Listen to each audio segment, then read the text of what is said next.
Et au lieu que la France, on lui apporte des arguments scientifiques, l'argument que M. Macron et son régime dictatorial ont opposé à Moussou Fouti-An, c'est l'internement psychiatrique.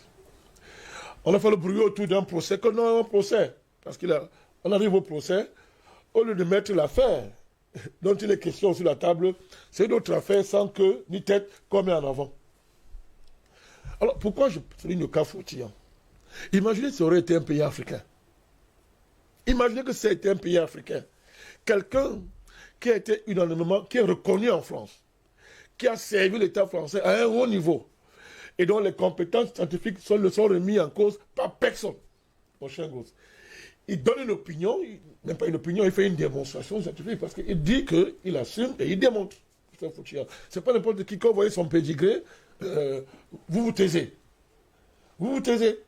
Donc, la réponse que l'État français lui apporte, c'est de l'envoyer en internement psychiatrique. Vous voyez ce que ça veut dire en termes de la nature de l'État français? C'est gosse. Vous voyez à quel état on a affaire en France?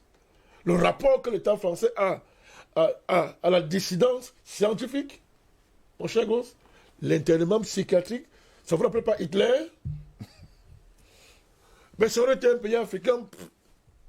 On refuse d'admettre en réalité que l'État français est un État nazi. On refuse. On les fait s'accumulent tous les jours, monsieur Gosse. Quand, au niveau de la science, on ne débat plus, la science a disparu.